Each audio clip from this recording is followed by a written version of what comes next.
Hello, explorers. Our guest today is best-selling author who's written across some of the biggest franchises in pop culture, including Star Wars, Marvel, and Star Trek.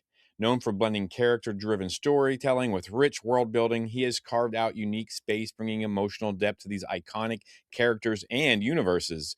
I'm super excited to talk to him today about his work, his journey, and what it's like writing for some of the most beloved galaxies out there. Without further ado, ladies and gentlemen, it's the one and only Mike Chen. Mike, how are you? Hello, everyone, and apologies to Jimmy's audience. I have bad allergies today. I'm really going to try not to sniff. Yeah, my goodness, you're saying the weather's kind of crazy out in the West Coast. Yeah, yeah, very wild swings. The plant life is really unhappy, and we're all suffering for it. Man. So, Mike, as we're getting started here, I just want to kind of talk about, we see everyone, if you're watching on YouTube, you can see his cat, all of his books and things and comics that he's written. Have you always been a big giant nerd, or like, is Oh this yeah, something? yeah, yeah. From the beginning, um, I have told the story before about how I grew up with the original trilogy, and then like I kind of graduated into. It's funny because like when you're a kid growing up in the 80s, a lot of toys and cartoons were kind of like focused on like contemporary like military stories like GI Joe, Oh, yeah. and that never grabbed me, but anything with spaceships would grab me. And so I was really into Transformers, and then I discovered Robotech, which was my Oh, gateway yeah. to anime, and storytelling and main characters dying and romance in storytelling and all this like mature stuff for a 7-year-old or 8-year-old to take in. But it has really stuck with me, and now it's just like any that I went from Star Wars to Robotech, um, and then Star Wars back again because after in the early '90s with the Thrawn trilogy.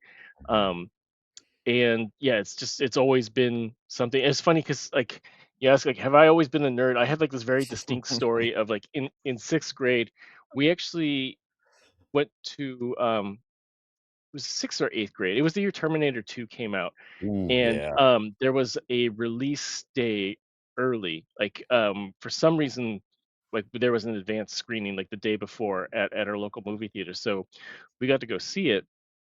And so I'm like talking about it with everyone. Um, And, like, my friends didn't believe me that I got to go see it early, that he thought I was lying. And then, in our science class, we're building, like, those model rockets, Mm. and, this one of the cool girls was, like, spray painting hers with, like, metallic silver, and she got some on her hand, and I go, like, "Hey, like, the T-1000," and she's like, "What's a T-1000?" And I'm like, "Oh."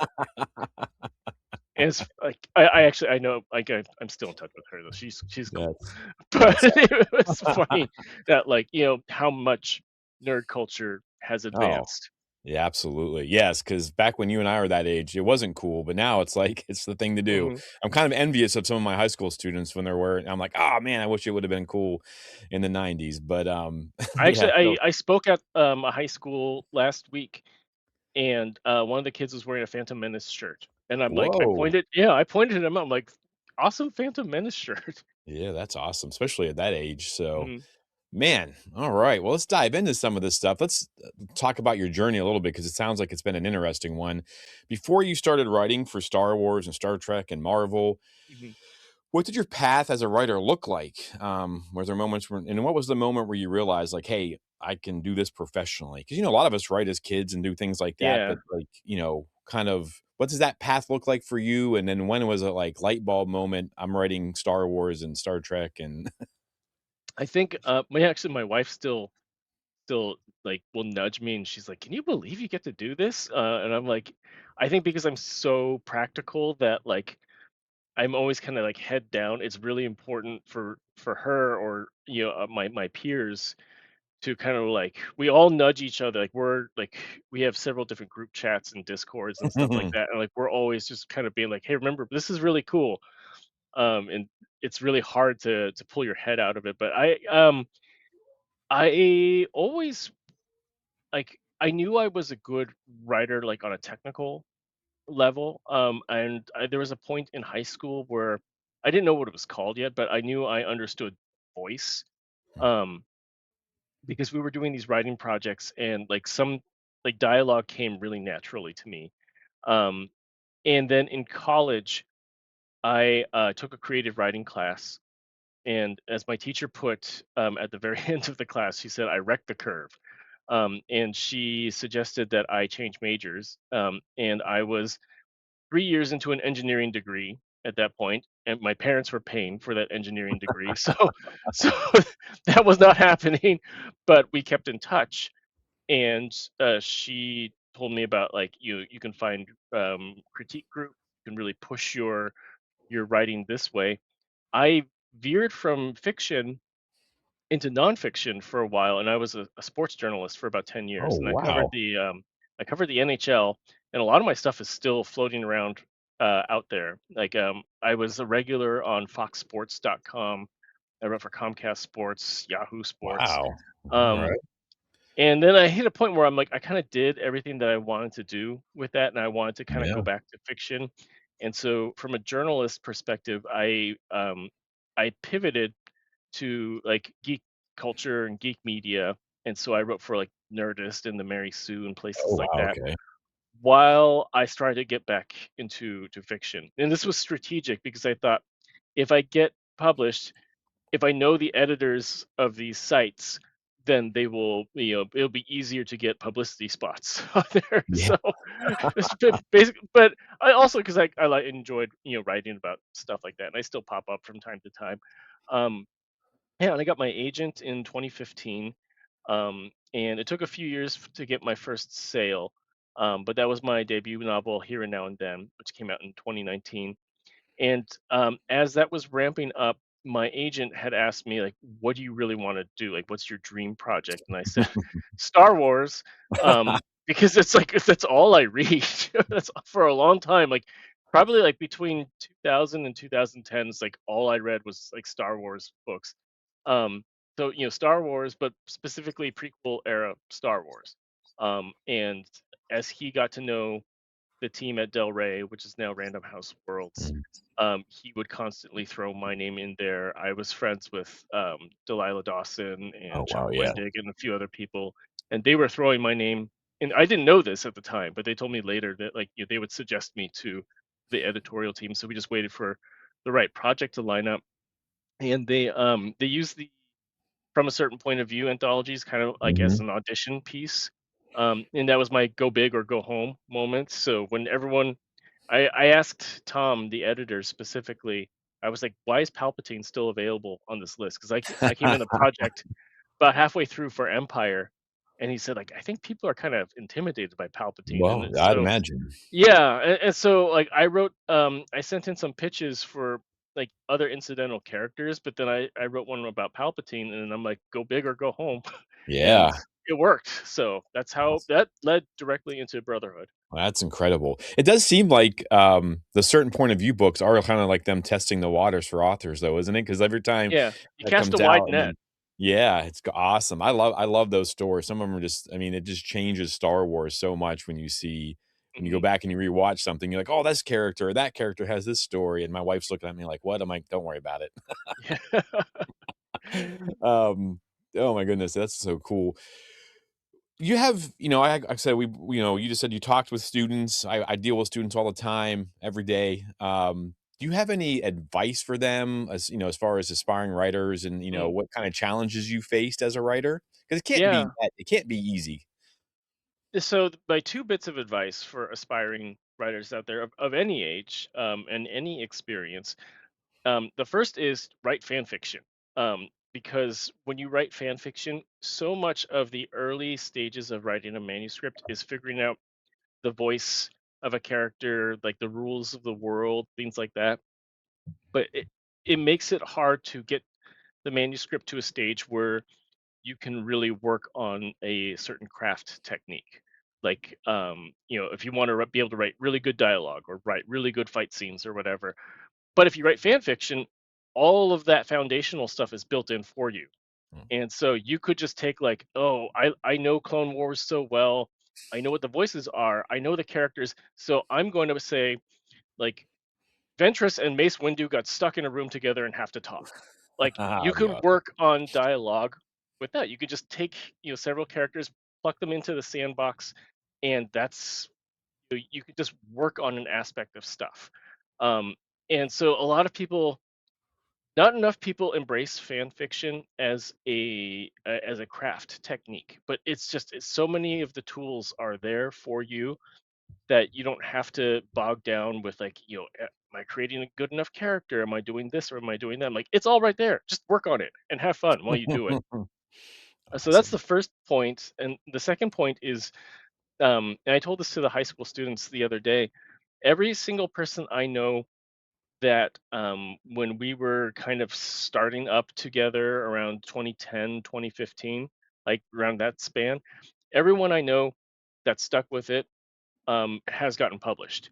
There are people in who like I was doing critiques and stuff with. They dropped off because it wasn't for them. Like they didn't. They're like, I'm going to put my energy elsewhere, which is totally fine. But the people Yeah. who wanted it and just stuck with it, like literally 100% success rate of getting an agent and getting published. And I think if you stick with it enough, you start to recognize your strengths and weaknesses, and how to improve on your weaknesses. And that just takes time and practice. But yeah, Yeah. 100% success rate. Nice. Wow. There you go. Yeah, Awesome. Keep just plugging stick away. with it. Mhm, Yeah. Fantastic. Um, well, we know you're a Star Wars fan, right? mhm. From the stories. Do you remember like your first experience with Star Wars and how it's kind of changed? Because we talked off air a little bit about us being similar ages, so Yeah, we've never not known Star Wars. So yeah, it's talk a just little bit always about existed. yeah. But I think different in a way where like, people who were kids in the 90s, how it always existed for them. Like there was definitely like that wilderness period where, you Mm, know, I think from about 1985 to like the early 90s, where like I remember like we did not have it on VHS, but every time it was on TV, I would watch it. And then there was a span where it was on USA Network a lot. I just remember like it was just always on. But like I remember like, it would be on like the Saturday night movie on NBC or whatever, and it would be Empire. And so it was like always there. Um so it's always been there, and like I can't think of a specific time period where I wasn't,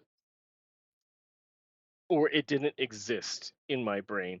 Um like the very specific memories are like getting like, it was more for my brother because he was 2 years older than me, but we got Empire Strikes Back toys for Christmas. The other thing is we saw it Return of the Jedi in the theater. And when Luke unmasks Vader, it terrified me because I like, it's intense for a kid, for a yeah. small kid. And then we went to the store right after, like the department store, to pick up something, and they had the Return of the Jedi storybooks like right in the front. And I was looking at it, and I, of course, opened right up to the page of helmetless Vader. So those are like the very, very like, pressed upon memories. But like I used to try to make X-wings out of my Legos, and like they had like Oh the yeah. the, the bendy pieces, and like I would use that for my S foils, and like the weight of the wing would always cause it to like gradually settle down, and then like the pieces fall off because like, I'm an 8-year-old constructing X-wings out of Legos. So That's it's awesome. like little things like that where like it just always existed. And it's funny because I'm such a Clone Wars guy now, but my big thing for like the first, 15, 20 years of my life was like X-Wings were like the biggest thing for me. And so when X-Wing, the PC game, came out, it's still one of my favorite games, and it's still the experience I associate with like the original trilogy. That's why Star Wars Squadrons was in Oh, VR was just such an incredible experience for me. Like it's literally the only VR game that I own. The only reason I got a VR rig was for Squadrons, and it was worth it. That's awesome. Yeah, that game, man, I did not have the, mentality to fly on those 3 axes. It was killing me. So, that's I've awesome, been though. I've been gearing up for that my entire life, so That's awesome. Do you have like, you said, you're a big Clone Wars guy. Do you have a favorite character from that time period or, you know it's cheating to say Anakin, right? I mean, I don't know. I mean, I don't think I so. I mean Anakin Anakin Skywalker is like he's like the greatest character because he's got so much dimension to him, and even before the Clone Wars TV show came out, I mean, one of the problems I think with the structure of the prequel trilogy is that you really only get to glimpse Anakin at like these very pivotal points in his life, rather Yeah, than like the gaps where a person's like any person like where their character truly develops. Um, it's like in a perfect world, as much as I love the Phantom Menace, I love the Phantom Menace.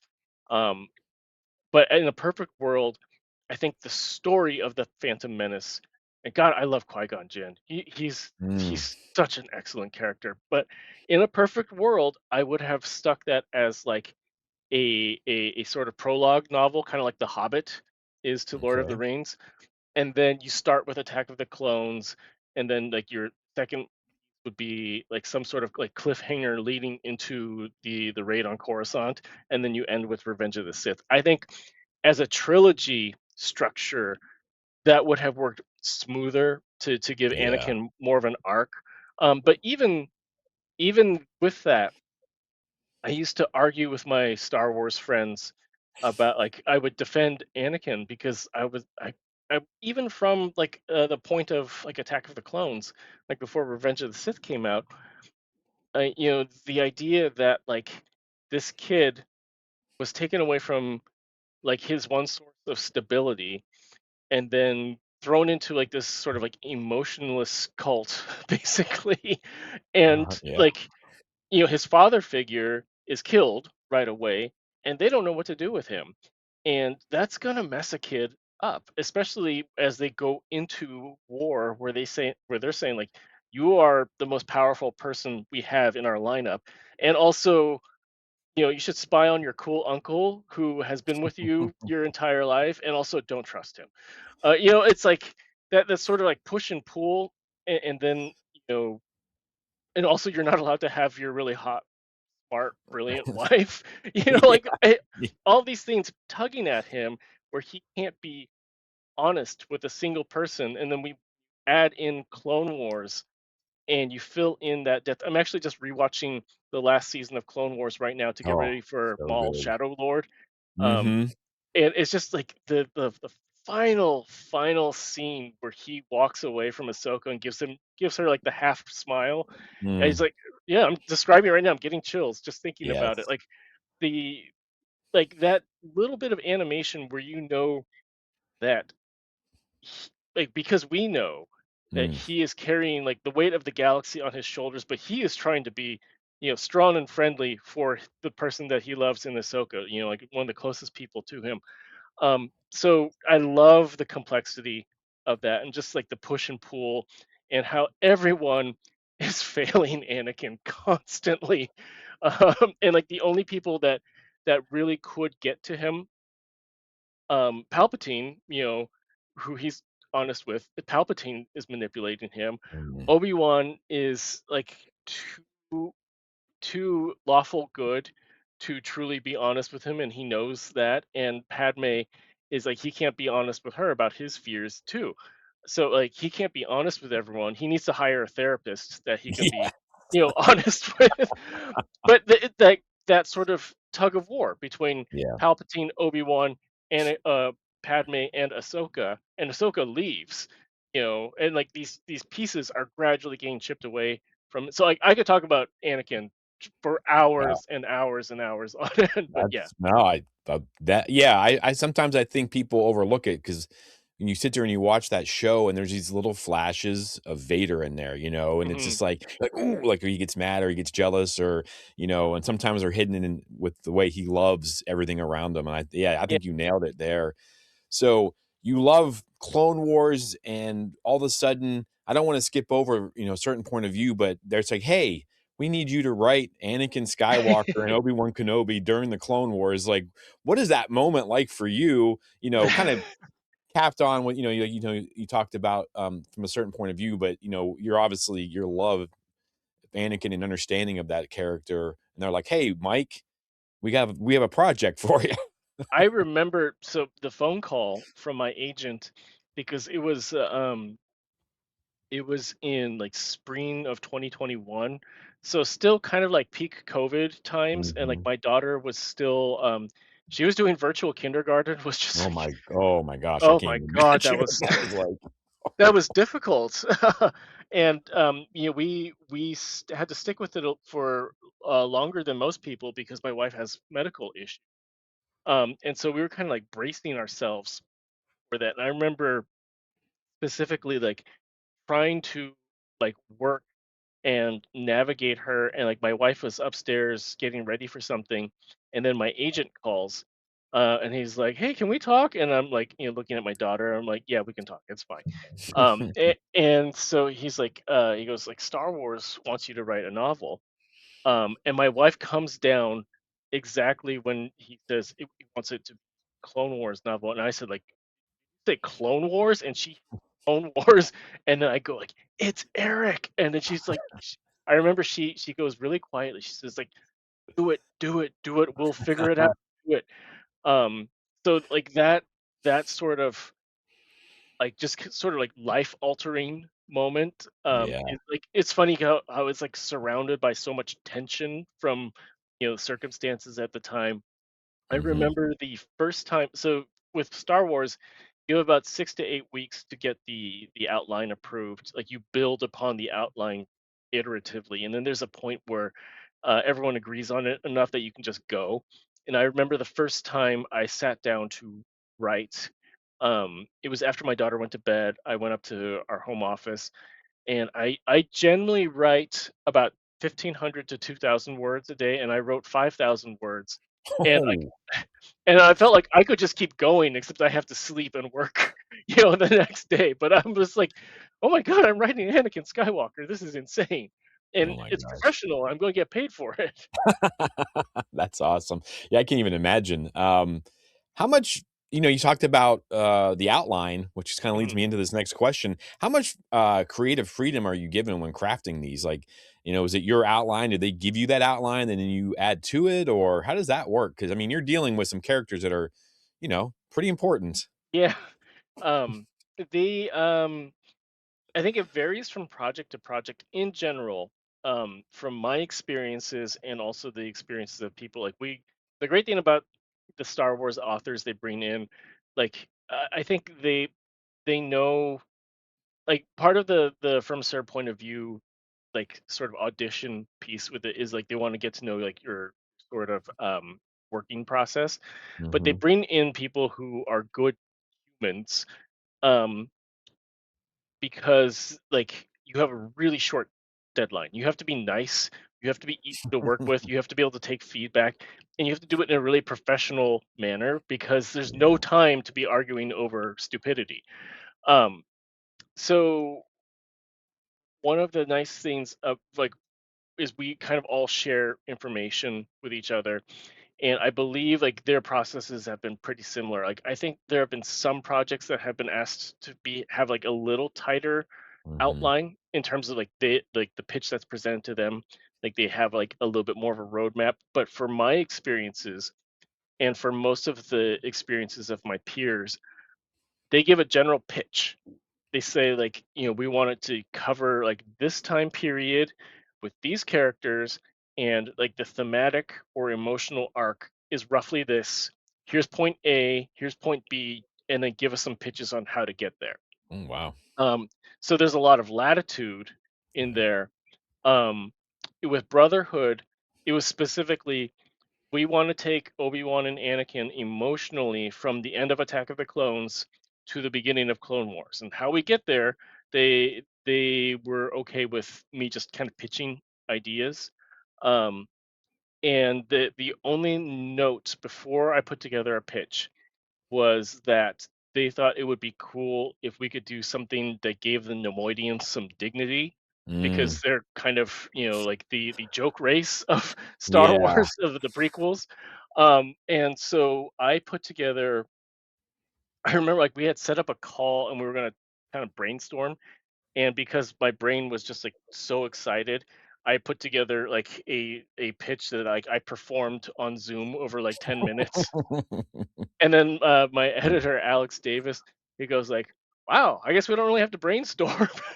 so Putting on a and so we one-man kind of, show.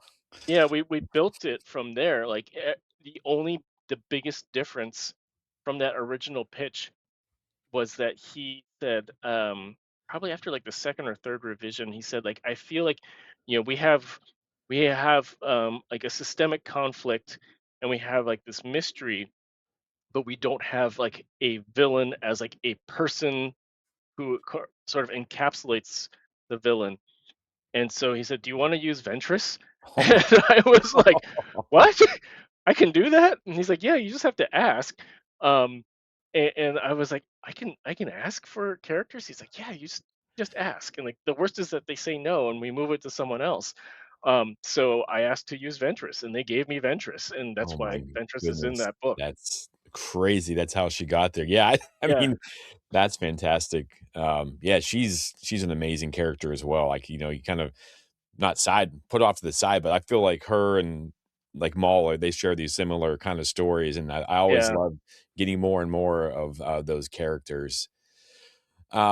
So your most recent novel, hmm Star Wars Outlaws: Low Red Moon, explores completely different aspects, right? You're sitting hmm there and you doing the Clone Wars, and now you jump into roughly a little bit before the or before the fall of the Republic, the rise of the Empire, and then yeah. it's in the middle of the Empire. It takes What is place that? right before Solo Yeah, for the bulk of it. Yeah, what is you that's like my favorite movie, Solo. I what it's a is your great movie. I love it. Yeah.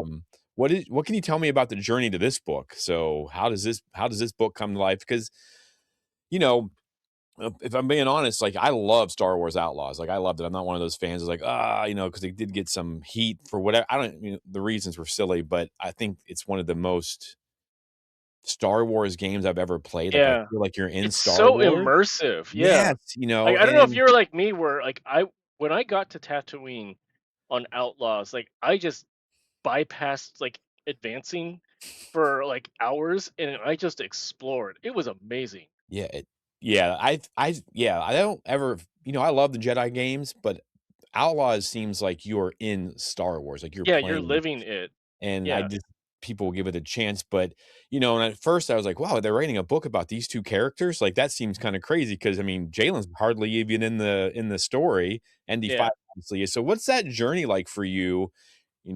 Just obviously you played the game, so is that your research? You can tell your wife, I'm not playing games, I'm researching them. Yeah, my wife is a big gamer too, so she was okay with that. We got the call. It was May 2024, so the game had not come out yet. I had just seen, like, I knew it existed. It was on the cover of Game Informer. Like we still got the print version of it, and so I remember like reading through it. But like I'm the type of person that, like, I don't like spoilers, and Yeah. because as a parent, with multiple jobs, like I find that I'm busy enough that it's fairly easy for me to stay spoiler free for a lot of Yeah. stuff. Um, I just don't, like I don't have the time to deal with them like I did my 20s. And so I knew it was open world. I knew Ubisoft was doing it. I knew it was like an underworld game, but that's basically Mhm. all I knew. And I was just like, my plan was just to pick it up and play it at some point. Yeah. Um, and so my agent calls and he says like, well, that new game coming out, it's about the droid in that. And I knew all of the memes about the hot droid. Like Mm. I was very aware of that. Um, and so I'm like, oh, that's really cool. And what because I had worked with the editor, Gabby Munoz, I had worked with her on my Marvel book, and they wanted me to do this because they liked how I treated the voice of Venom in my Marvel book. And the idea is like this is going to be from, like, they wanted to focus on Jalen and ND5, and they were Mhm. looking at like how do we get a point of view from a droid because like there's been chapters and short stories of droids, but it has never sustained like that much space Yeah. before. And so they're like, we're going to have to establish a lot of stuff about like voice and inner monologue and stuff like that. And they like the work that I did with Venom, so they're like, can you port that over to Star Wars?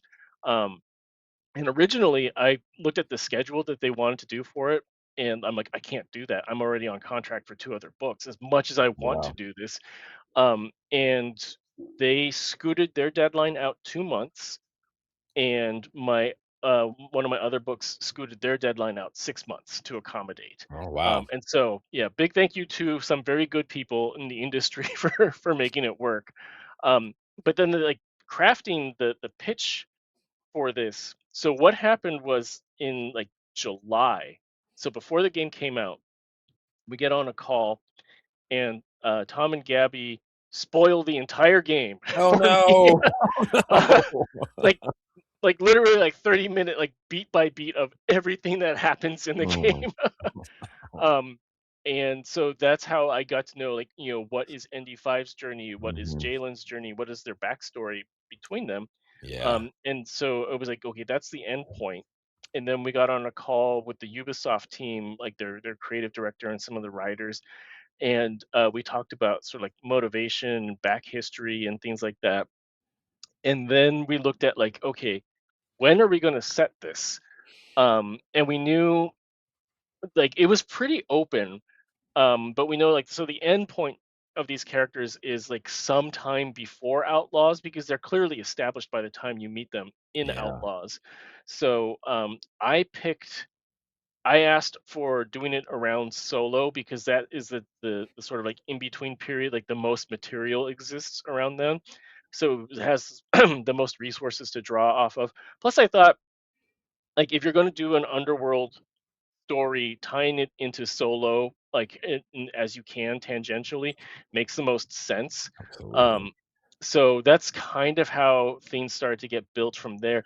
We talked about the beginning about like showing the sort of Barsha family history. Mhm. Yes. And we originally like it was going to just be like a 2 to 3 chapter like prologue of just like Mhm. ND5 taking down the family.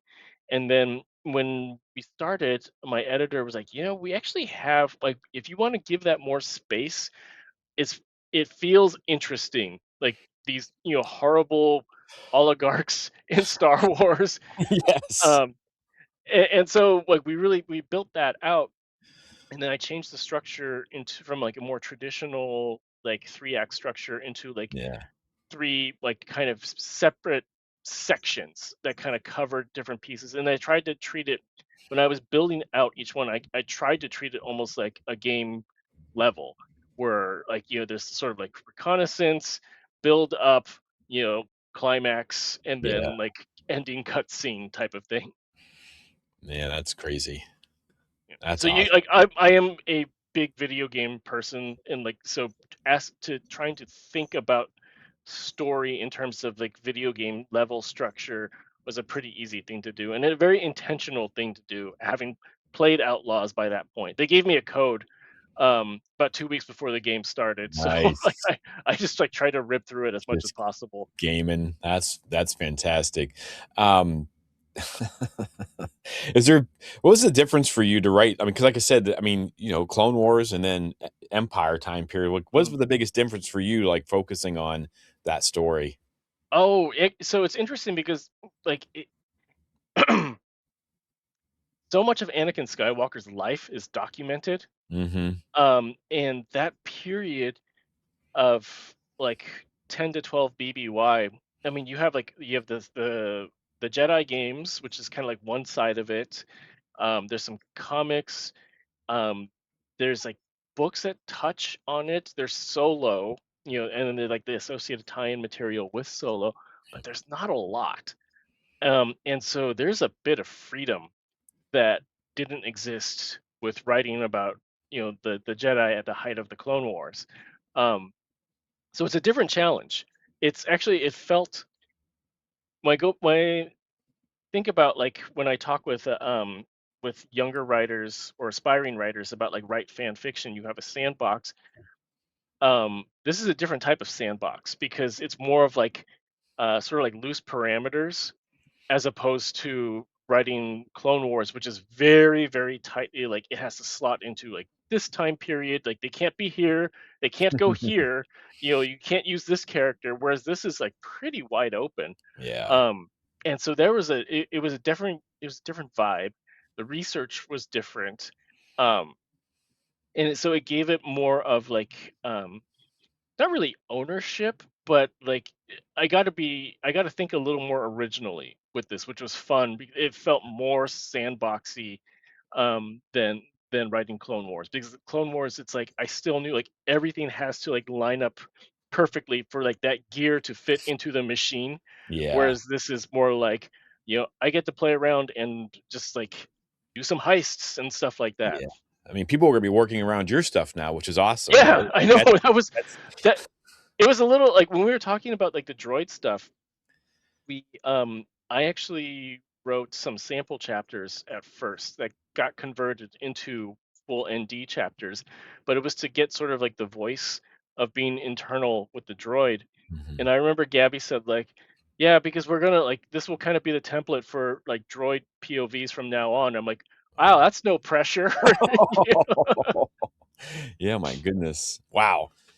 So, yeah, it's crazy to me this span of the time period you get to write, but in your 2 novels for Star Wars, Mhm. you have characters that show up. Yeah, And when I was sitting there and I'll be I my commute to work is kind of long, so I'm always listening to, the books, which is for this book, is amazing because you got both the actors, the voice yeah, actors come back. so grateful that they got to do that. It is like such a DLC experience Oh, having them just be their characters. It's incredible. yeah, so, I'm sitting there driving back and forth to work, and you hear these voices that are ND5 and Jalen, and I'm like, "This is bonkers." I can see them doing all these things, Yeah. and then we were introduced to these 2 helpers, these 2 new characters come in, and one's Mill, and told you off air, I was like, Mill, like, I know this, but it's been a few years since I've read Brotherhood." And, how were you inspired to continue? Because if people read Brotherhood, Mill has a kind of an important role in Brotherhood, I feel. Yeah. And then, Viver's kind of just mentioned a little bit, Yeah. not a ton, but then to bring them through Order 66 and plop them down in the middle of the Empire's reign, what was that process like for you? So I mentioned before we started recording that Mill and Vivert are named after my daughter and my friend's daughter, That's so and cool. they're friends in real life. And My daughter designed Mill like in terms of like I told her like I have a Jedi youngling character. What would you like her to look like? Oh. She had seen Clone Wars at the time. She's like, I want her to be like Darth Maul. I'm like, okay, we'll make her a Zabrak. um, there's the sequel era comic in Star Wars Adventures where Amanda Dibert, who is Vivert's real mom, um, we had talked about like how do we get them to survive in the sequel era because she was writing a sequel era bounty hunter comic, and we had talked about how like I had this idea, like everyone in Star Wars who's a survivor, like and trying to avoid like it's not like they can just like go to Corellia and work at a library. Like they can't do that. So they like you have to kind of be a bounty hunter and be in the underworld to survive. And so I had this idea that like they do that because they have to do that, but they use their like earnings and their time to kind of be like this roaming like Doctors Without Borders type Mhm. of thing. And so I remember talking with Amanda about it, like if you could just mention them, they will survive. And she's like, okay, I found a place, and someone's just gonna randomly bring up their name, and then we'll see if it passes story group. And it did. That's So I remember fantastic. like when that comic came out, it was back when like when Twitter was not the Twitter that it is now. Um, I got a few pings on Twitter, and people were like, is this?" And then like just kind of like, yeah, we got away with it, but like, hopefully I'll get to fill in the blanks later. And then like when it came time for this, I knew that the time period would be able to capture some of that journey. So we did the original pitch, like the sort of like the arc for Jalen and Mhm. ND5, and I knew like the first part was going to be about like how Jalen and ND5 meet and like downfall of the Barsha family, and then I knew that like I wanted like the next section of it to kind of like be like a heist, and then the third part I wanted it to be like a stakeout that leads to like the Crimson Dawn, because Oh, I had yeah. asked to use Kira very early, because like Kira's in Outlaws and it made Mhm. sense, but also because of the time period close to Solo, I thought it'd be fun to fill in a little bit of her story too. And Yes. so I was like, there's this space where like they will need support characters and I could slot them in. So I put in there, I remember I highlighted Mill's name and I put in the notes like, I don't have to use her, but I would really like to if you would let me. Because like I fully understood that it was like a self-serving type of thing, but then they let me do it. Like I remember I did not tell Amanda about it until until like the book went into like layout, which is after, so you have drafting, editing, copy editing, and after copy edit, it goes into layout, and it's proofread at the same time. And like once it gets into layout, then like you can't really change too much about it because everything has to kind of like fit, the layout of the book. And that's when I told her about, like, I sent her a screen capture of it with their names, because I'm like, up until that point, in theory, they could have changed it and pulled them, but then like you kind of turn the corner past a certain point where it's like, Nice. oh no, they're frozen in there, they're locked in carbonite. So They're in. yeah, That's awesome. I sit there and this is what caused me to reach out to you, as after I read this, I was like, "Oh my gosh," like, first off, you're using Kira, and I love Crimson Dawn, and more of that, all the time, but, you know, how do you think what kind of effect on the franchise does it have that we have more survivors? We get that you and I were of age where we grew up, and it was like, well, the only survivors were Kenobi, Yoda, and Luke eventually. But of course, it's changed, yeah. and we're both sensible men. It seems like we're like, all right, these are great stories. How do you feel like it changes the galaxy? And do you think there are more stories to tell with Mill and Vivert? Because like, I want to read that book. I want to read their story and their One of the adventures. thing, yeah, I do too. That would be fantastic. Um, One of the things, so they like the only rule from the story group was that they could not blatantly be force users. And I Okay. said like that's okay because like I think they would have backed off from that. And so in the book, Mill very subtly uses the force and Jalen doesn't even really, it doesn't register with him. Yeah. Um but like when she does it, like she's written in a way where like there's clear reluctance to do it. Mhm. And I think, I mean, it makes sense that there are survivors from Order 66 because, the Jedi are scattered. There's younglings, there's initiates. There's so many ways that like these little cracks could have happened. Yeah. Um, and I would think that, um, I forget the character's name. I forget the character's name, but the dude at the beginning of Kenobi, like the TV Oh, series, yeah. yeah, like that dude, like he's just trying to live his life, and it's like I think there's probably the idea of like Mill and Vivert are like they will tap into the Force as necessary, the same way that like I might tap into a skill that I learned in college or Mhm. whatever. But they're like that's gone. Like we don't want to be hunted by the Empire. We just want to keep going. And I think if you tell the stories of survivors, um like I'm totally blanking on the mentor in the Jedi games, but she like her whole thing Oh, about like who I'm talking about, yeah, the Seer Yunda. yes, yeah, yeah, yeah, how she is like she doesn't want anything to do with it, Mm-mm. she's like, "That's dangerous, man. I just want to live." Yeah. I think there's probably quite like of the survivors, quite a few of them, like probably a high percentage, like 80, 90% of them are just like, I just want to live, and like I'll try to do good where I can, and that's it. There's like very few, who want to actively, Quinlan Voss escorting people out. Someone give us that story, please. Yes, Um, please. but I would think that there's probably like they're the people who are actively forming the path, like Quinlan Voss, and then there are people who are like just being escorted out through the path and just want to get by. Yeah. And I think like that's probably like the majority of people. So when like it didn't surprise me as more and more people kind of pop up. I think there has to be a cap at some Yeah. point. But then there's also force sensitive kids who are still going to happen. And seeing I think it's really important that like we have seen now in media how like the empire is like trying to be aware of that and kind of like stomp it out before it turns into something. Yeah.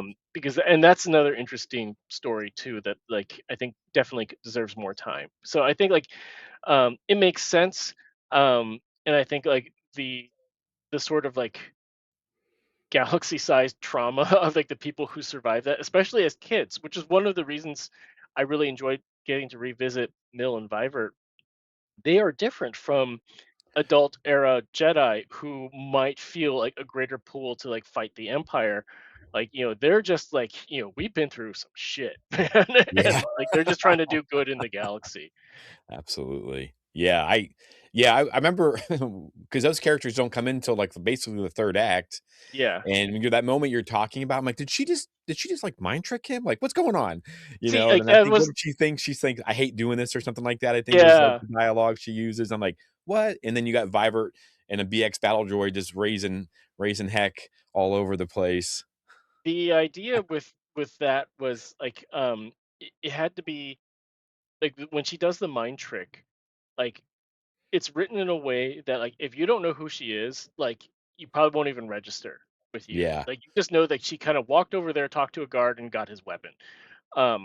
And so that's the Jalen's perspective is like, you know, she, she's really good at talking to people. I might need to like contract her later. Nice. Um, but then like if you know who she is, you're like, okay, she's still using it as needed. Nice.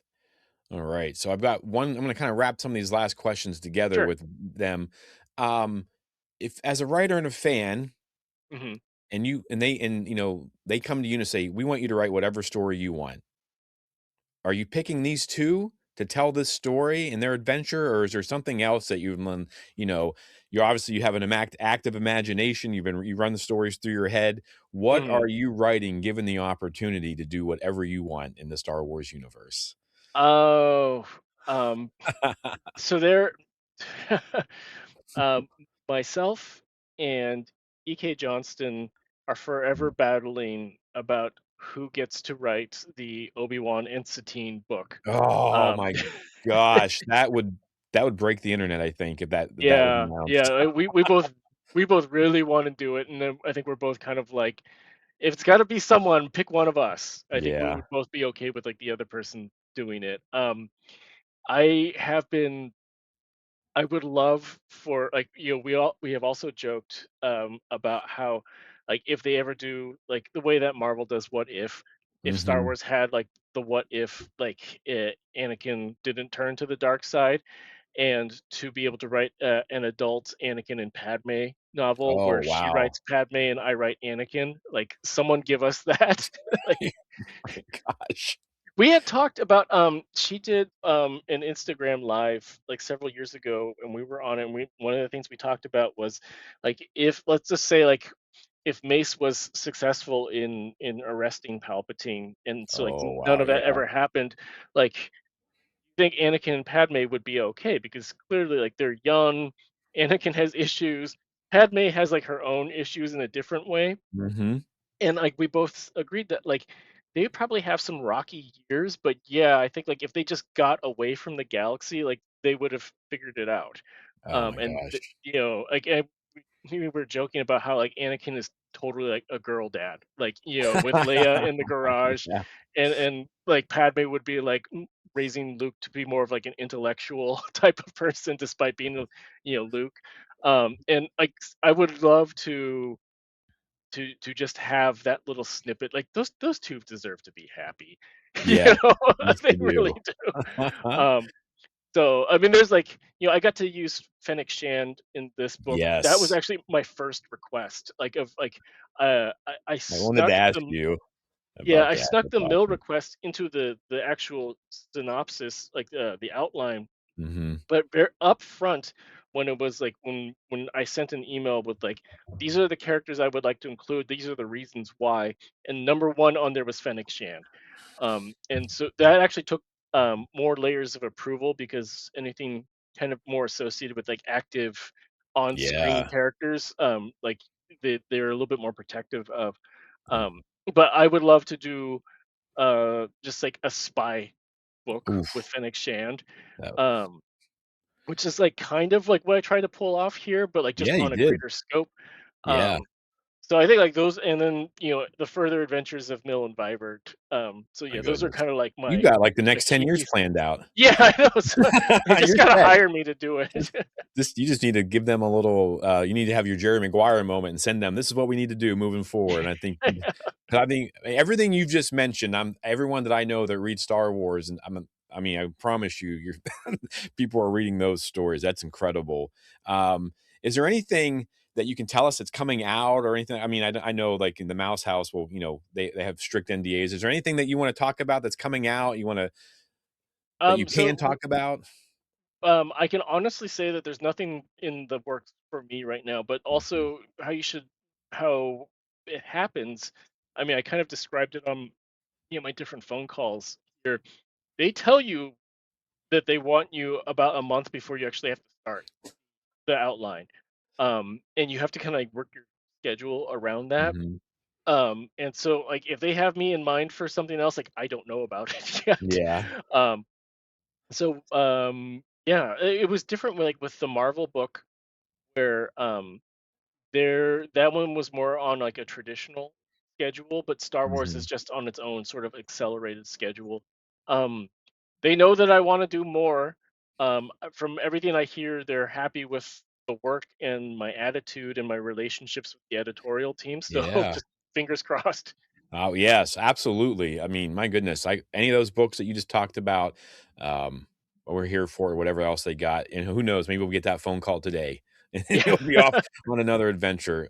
Mike, first off, I wanna say thank you for coming on the show. I wanna say thank you for making the galaxy that, I love, the listeners love, and the viewers love even more exciting, bringing Kira and Fennec and all these other characters. I just wanna say thank you for everything that you do for Star Wars and, and Marvel and all that stuff. So just a huge thank you. I don't know how often people, It's always honestly, really, really nice to hear nice things. yes. No, I just folks, if you haven't read either of these stories, like you've got to, even if you haven't played Star Wars Outlaws, you've got to You know, like let me it's say that about the book and Outlaws. I would say about a third of the people that have reached out to me have said that like they picked up the book because they're readers or they mhm. wanted an underworld story, and they hadn't played the game and they want to play the game now, or Oh, they watch like the cutscenes on YouTube because they want to mhm. find out what happens to ND5.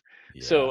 it was written and designed in a way that it could just be an outlaw or an underworld story, and Mhm. also an ISB story, and also like a look at this other side of the galaxy of just like tech billionaires in the galaxy and how they live, because we've never really explored that before. And so to see like the sort of like corporate rich kind of floating through the transition between Republic and Empire, like that was a lot of fun Yeah, to you do. wrote that so well. I was so angry and kinda happy with what happened, so Yeah, there was like the one of the best things I got, best bits of feedback I got was someone who said like, Sliro was totally justified in what he did. Oh, And, yeah, like, it's yeah, absolutely. Yeah, the biggest compliment I can say is this. I mean, I finished that book on my way home, and it happened to be on a Friday, and I sat down and just started playing Outlaws immediately yeah. again.